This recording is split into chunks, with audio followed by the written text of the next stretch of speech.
read at weddings, and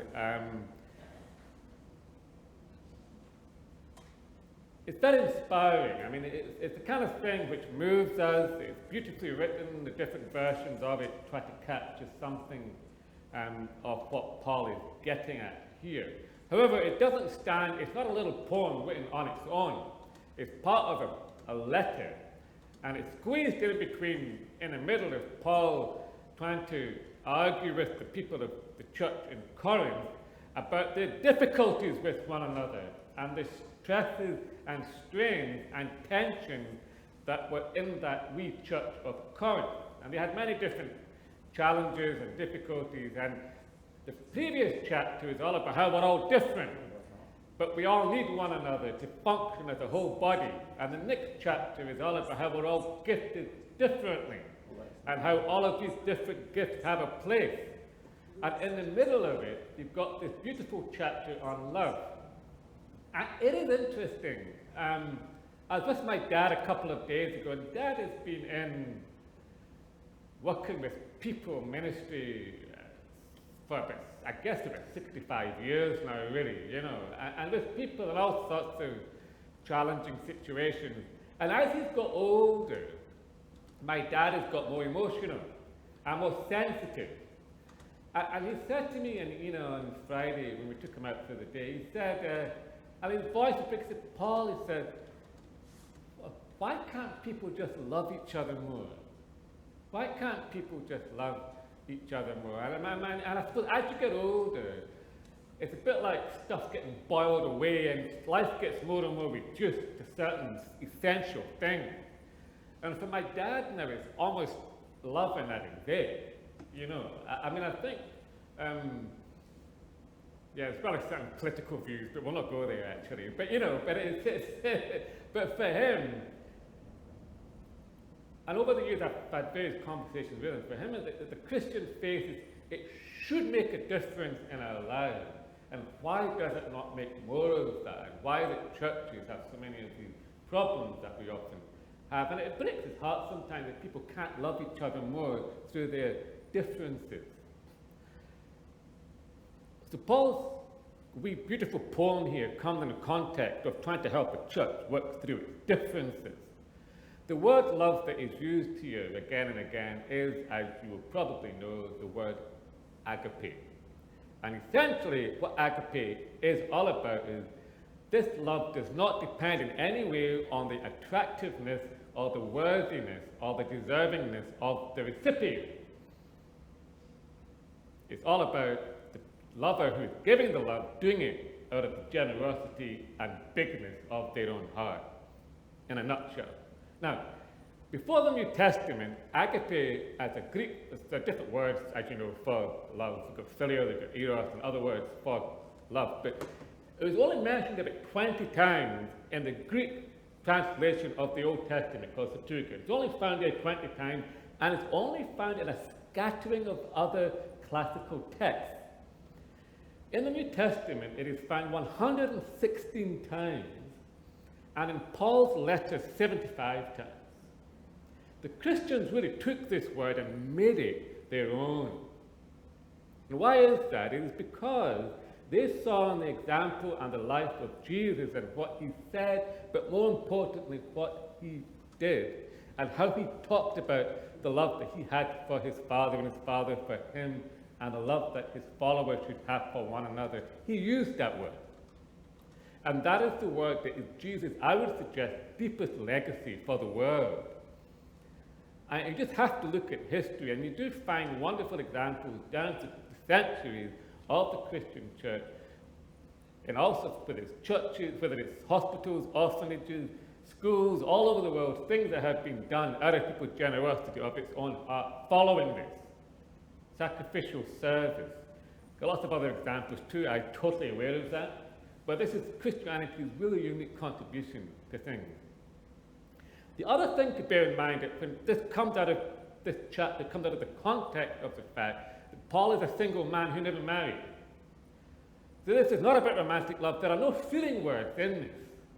There are 15 verbs, 15 doing words. And that's the kind of list you have there in the middle, which I'll come to in a minute. The first section, though, is Paul making the point to the people of Corinth, but it's equally relevant to us today. He has a whole list of very spectacular, upfront, public, inspirational activities, whether it's prophetic gifts, whether it is eloquent speech, whether it is amazing miracles, whether it is giving, I mean, the words here about giving away, I gave away all my possessions, it literally means parceling it out into wee bits and giving it to everybody. So it's basically, you could even bankrupt yourself in being generous, or even give your body up, and it's, the word boast or burn is difficult to translate, but the idea is that you sacrifice your very life. You can even do all of that, he says, all these amazing, inspiring, intimidating even religious activities, but if you haven't got love, it's not worth anything. And for the people of Corinth, they were really into who had the biggest desk or the next thing, you know. And Paul's saying, listen, none of that actually matters if you haven't got love. And I find that really challenging. And we need to translate that into our own lives. What for you and for me is significant? What is it we respect in people? What is it we aspire to? What is it we would say, wow, that is amazing? Whether it's in a religious life or in your own personal life. And ask yourself, you know, would that have the same ring to it? Would that have the same credibility to it if that person or if I didn't have love in them? It's amazing, actually, because what Paul is saying is you can even, I mean, I've come across people like this who have given up their own life to go away and serve the poor in India or something like that, and they literally have done that. But sometimes they have become very bitter through the process, and sometimes that life beats you around the head in a place like that. It really does, and I get that. But there is this sense in which God owes us something, or other people owe us something if I do this, that, and the next thing. And what Paul is saying is, it doesn't work like that. If what you're doing takes out the love quotient in your life, you've lost it. Especially true for ministers. I often talk to people who come to approach me going into ministry or to curates and so on. I say, if you lose a love for your congregation, you're really in a difficult place as a minister. You really, really are. God has blessed me with congregations over the years. It's very easy to love. So you're very lovable, all of you. You know what I mean? Most of you. Not you all are. And but it is because clergy can say, well, I've given up my life for God and I'm doing this, that, and the next thing. But actually, it's difficult. You can lose your sense of connection to people. You can lose your sense of love for God as well. Because this also applies to a love of God too. So love is essential. Now, the Beatles, as you know, all came with that song, All You Need Is Love. And having just said it, that anointing jingle is already in your head and will be with you the rest of the day. So I do apologize for that. But there are very few lines, all you need is love, and immediately your head goes to this jingle. And actually, they were onto something. Now, not the way they meant it, I can assure you, but actually, what Paul is saying, I don't think Paul McCartney was inspired by this passage, but you never know. He was a Catholic, but John Allen was. But this sense in which actually what Paul is saying is actually all you need is love. Love is the one essential thing. And I'd like to kind of boil it down to a wee question that we could ask ourselves this coming week. And that is, in the space that we all have between action and reaction, in that wee space, when something happens to us, somebody says something to us, we get an email, we get a phone call, a letter, somebody cuts in front of us in the traffic or in the queue, whatever it is, something happens, and we instinctively want to react. Now, in that space is our freedom, that pause between reaction, and we try to build some time into that. If into that space, however narrow it is, you can wedge this question, I believe it may transform our lives and our communities. And that question is this: what is the most loving thing to do now? What is the most loving thing to do now? Now, that may seem really syrupy and gooey and straight out of central casting or Hollywood, but actually, if you think about it, it's a very tough question. And it doesn't mean just being a pushover, because sometimes being the most loving thing to do is actually to challenge what has just happened to you. Sometimes the most loving thing to do is to not let this person get away with it another time, because part of what the most loving thing to do is, what is the most loving thing to do for yourself in this situation? What's the most loving thing to do for yourself in this situation too? Very important. So it's a radical question. I just want to briefly look at the 15 verbs, and I'm not going to go through them one by one because we don't have time for that. But I want to show how, in the words of Jack Palance, the secret of life is one. You may remember the City Slickers film with Billy Crystal many years ago, and Billy is one of these middle-aged blokes who goes out on this kind of wilderness experience for the weekend. The wife sent him a lot, I think for a week, out in the cowboys, out in the Arizona desert or something, and Billy Crystal is all confused about what he should do with his life, that midlife place, lots of options, and Jack Palance is still cowboy, and he says, what's the secret of life? What is it? You know? And Jack just puts up one finger, the kind of old wrinkled finger, you know, kind of half bent with arthritis. Just said, you know, this. Didn't say anything. What do you mean by that? It's just, you know. And what he was basically meaning was, you need to just make one thing your main thing. Like Bill Clinton, this economy stupid. One thing your main thing and stick with it. There's a bit like Nietzsche's thing about a long obedience in the same direction. And for Christians, I'd like to suggest that our one thing that should give our lives like a lens, a focus for our decisions and our actions and our priorities is, what is the most loving thing to do in this situation? It simplifies stuff. I mean, it doesn't oversimplify. I think if you stick with it, it will take us deeper into difficult questions. So, our one thing. Just briefly, just picking up this list of 15 verbs that Paul's got here. Love is patient, love is kind. This word kind that Paul uses is the only place in the New Testament, it's the only place it's ever been seen until this moment. So we're not sure whether Paul actually invented the word this particular way of it. So love is patient, love is kind. There is here a sense of reticence. You're not wanting to push yourself, but being patient is such a virtue. Being kind. If all you are is patient and kind, that will take you a long way in life. Long, long way. As most of you will know, Alec Davidson passed away on Thursday, and I bring Miss Grace on Thursday evening. I mean, they've been together more than 65 years. They're both in the early 90s. Now, as I said, often this passage is used for readings at weddings, and it's great. Very aspirational. Young couple are there. It's great. It's all the orchestral music is playing in your head as you read this wonderful stuff. But I love to read it with the mind of people who've been together like Alex and Grace for 65 years, And as Grace was saying to me, I know Betty Logan's listening on Zoom at the moment, she said, oh, Betty Logan, Alex could do no wrong. And I said to Grace, yeah, I was fine for Betty, but Betty wasn't married to Alex, was she?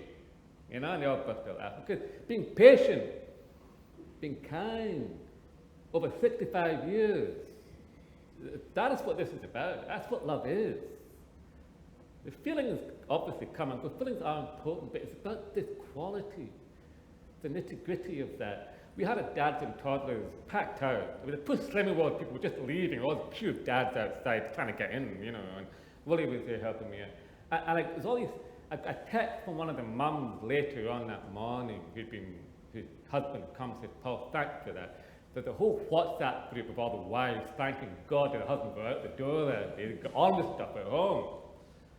So whether it's raising young kids and trying to juggle all this stuff with jobs and responsibilities, or whether it's an older couple at the end of their life, being patient, being kind, goes a long way in a marriage particularly. But this is not just about marriage, it's about relationship generally. That's why Paul goes on then.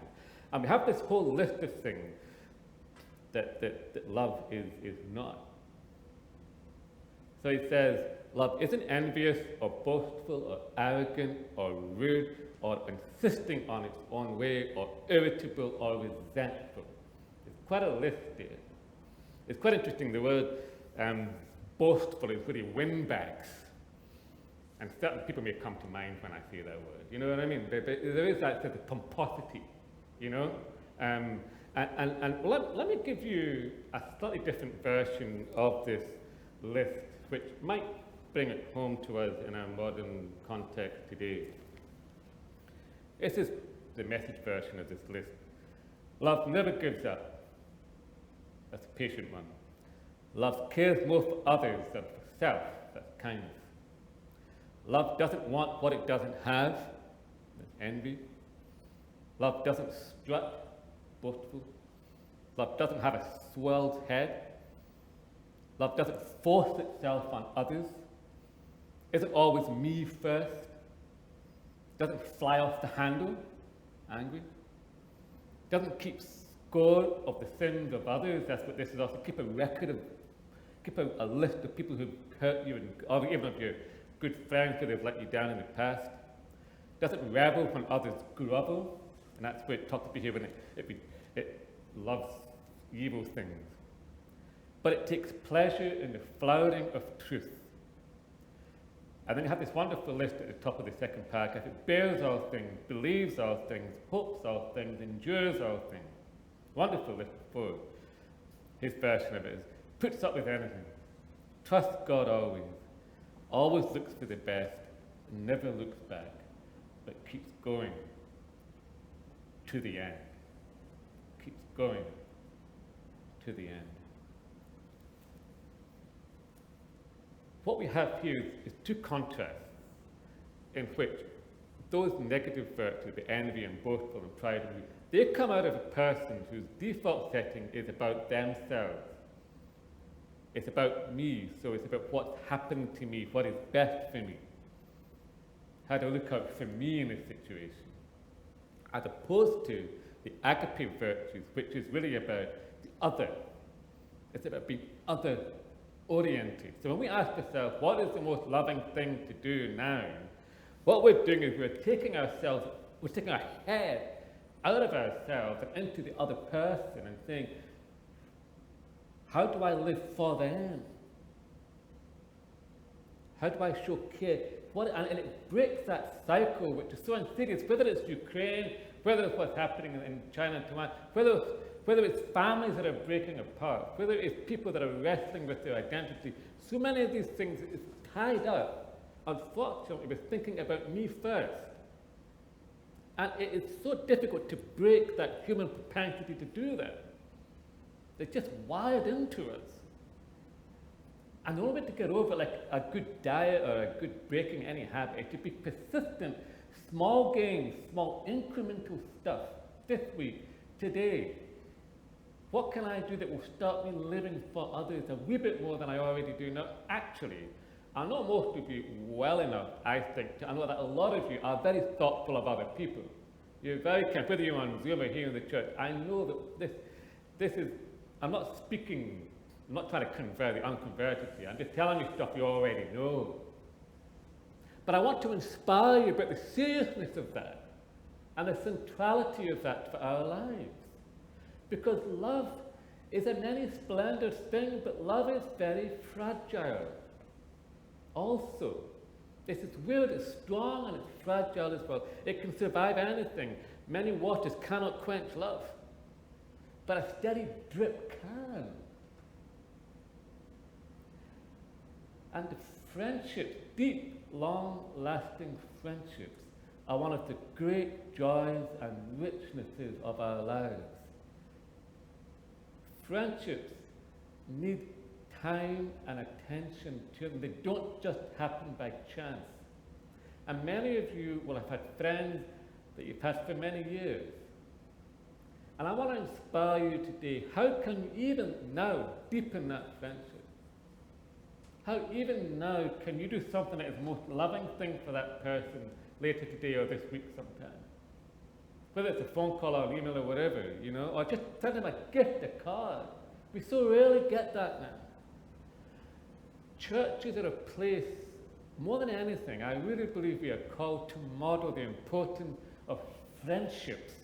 It's not just about family and marriage, nothing to do with that. Well, it's to do with that, but it's not limited to that. It's much deeper than that. And what Paul is saying here is that this radical way of relating to other people is what makes Christians radically different, and it's what, as far as the early church was concerned, stood them out from everybody else. And particularly in today's world, we're in our silos, this culture wars and all these conflicts and differences, even within the church, by starting with the question, even in a big theological debate or discussion, which I'm sure many of you have, even within these difficulties, even within our political differences, say, what is the most loving thing to do now? And that may be, how do I say this in a way which is true to what I believe, but is really softened and kind to the person who's hearing it? So all you need is love, and Jack Palance is one thing. There is a core to it which has a hard edge, hard for us and for others. And for Paul, this is why he then has this one who bears all things, believes all things, hopes all things, endures all things. There is that sense of which love hangs in there with people. It's not that you're naive and just let people walk over you, but it is giving people the second chance. It's, okay, you've let me down, but I'm willing to give this one more shot. Add another one, maybe. It's cutting folks slack. There's a generosity of spirit here which I really believe can transform things. And then Paul goes on at the end to basically making the point, looking to the future, that there is so much that we don't know. Mirrors in those days were not made of glass, they were made of kind of shine metal. And Corinth were particularly famous for these. And so you would, if it was good, really, really good quality silver, you could polish it, you could get a reasonable, you probably couldn't quite see all your spots, but you get a reasonable figure of where your nose was, that kind of thing, But most folks' mirrors were not great. You get a big idea of what was there, and if your hair was really bad, you'd know. But you wouldn't quite know if the parting was exactly right, that kind of thing, And what Paul is saying is, looking at God is like that. So much we don't know yet. So much we don't know about life and about God and about ourselves. There's so much uncertainty. But what he's saying is, there will come a day when we will know more, and he's looking particularly here at beyond this world and to whatever's coming down the track. All right? So Paul is really being quite eschatological here, it's future-oriented. But he's saying, in the meantime, you've got to stick with what you do know, what is solid. That's why he talks about faith, hope, and love. These three qualities are essential to being a Christian. To have faith that God is a God of love who cares, to have hope that this will end well and it's worth putting ourselves out, but most of all to love. Because love keeps us rooted in Jesus, and it keeps us as a fresh, fragrant presence wherever we are. And I think that's very, very inspiring. So in the gap between action and reaction, please, this next couple of weeks, try to wedge that question. What is the most loving thing to do now? Let it doesn't work after a couple of weeks, go back to being grumpy again. All right. But give it a try. In the name of the Father, the Son, and the Holy Spirit.